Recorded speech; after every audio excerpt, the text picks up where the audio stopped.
have back on the show from from Senate Judiciary, forgive me about that, and Senate Commerce Ranking Member, Senator Ted Cruz. Senator, so we're hearing you don't like the Senate border deal at all to get aid for Ukraine and Israel in the Indo-Pacific. Why don't you like it? Well, Liz, great to be with you. Thank you for having me.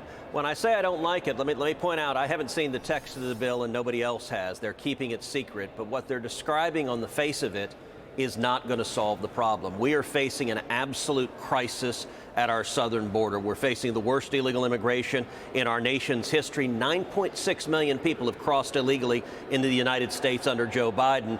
And from everything that's been described of this deal, it won't fix the problem. And even worse, from what I understand it, this deal effectively normalizes 5,000 illegal aliens a day.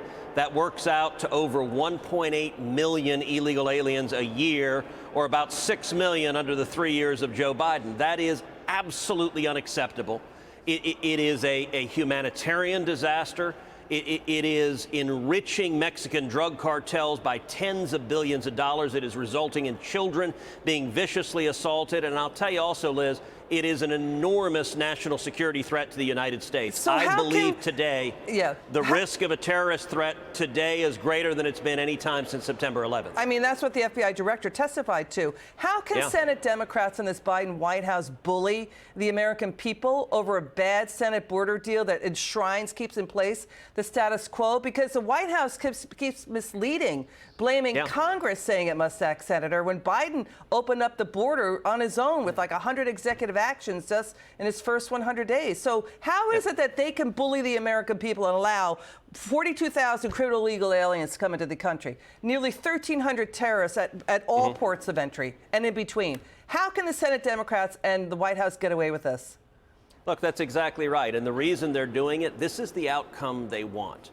Understand, when Joe Biden came into the White House, he inherited the lowest rate of illegal immigration in 45 years. He inherited incredible success. Under President Trump, we had great success securing the border. And Joe Biden deliberately, systematically broke the border and opened it up. There were 3 decisions that were made in the very first week of Biden's presidency that caused this crisis. In the first week, he immediately halted construction of the border wall.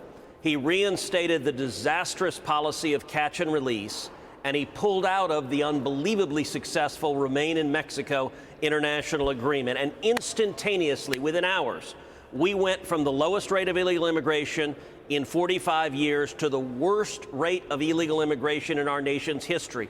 Because the reason is the cartels now know, and the illegal immigrants now know, that if you come, the Biden administration will let you go. I spend a lot of time on the southern border. I go out on midnight patrol with the Border Patrol agents. The illegal aliens look for Border Patrol agents. They affirmatively turn themselves in. And the reason is the agents ask them, where do you want to go? And they respond, I want to be in New York. I want to be in Boston. I want to be in Chicago. I want to be in Dallas. And what happens? Joe Biden and his administration puts them on planes, puts them on buses, sends them to every city in America. And without exaggeration, Joe Biden is the largest human trafficker on the face of the planet because he is the final mile of the human trafficking network. You know, the CBO put out a new report. Under the Biden White House, 7.2 million illegal immigrants into the U.S. in just 3 years. It's to what you're saying. It was an average of 900,000 a year from 2010 to 2019. Now the CBO is saying it's going to explode to 3.3 million this year.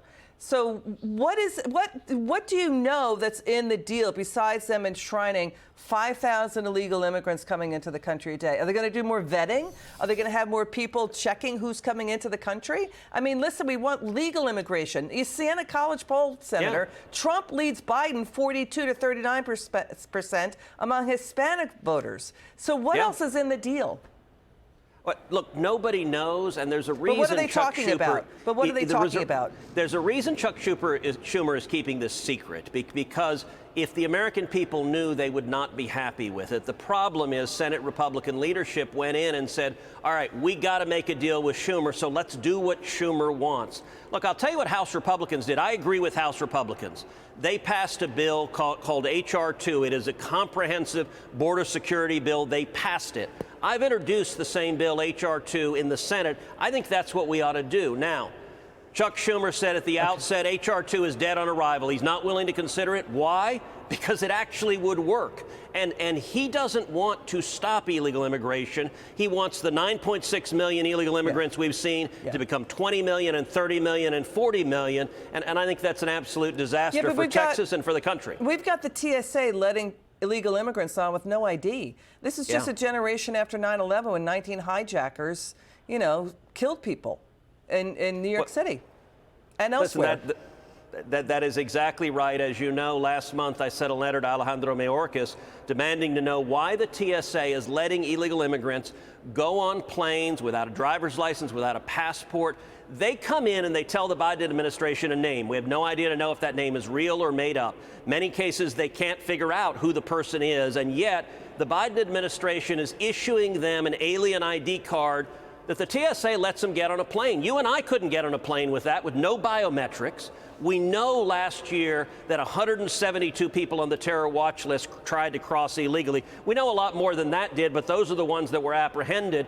And I believe the Biden administration is deliberately creating a scenario where we have an enormous risk that the next terrorist, like September 11th, will get on a plane using essentially a fake ID issued by the Biden administration. If you or I have to show a secure photo ID, if we need biometrics, well, you know what? Illegal aliens should too, but the Biden White House is not requiring that. Senator, we're going to stay in the story quickly. You're meeting with the CEO of Boeing tomorrow. It's got a lot of problems. What do you want to ask him?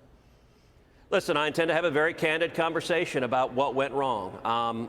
What happened with the Alaska Airlines flight is deeply concerning. Last week, as the ranking member of the Commerce Committee, I arranged for a briefing from the NTSB, National Traffic Safety Board, and from the FAA. The investigation is ongoing, so we should not jump to conclusions in terms of what caused the accident, whether it was manufacturing or quality control or service or something else.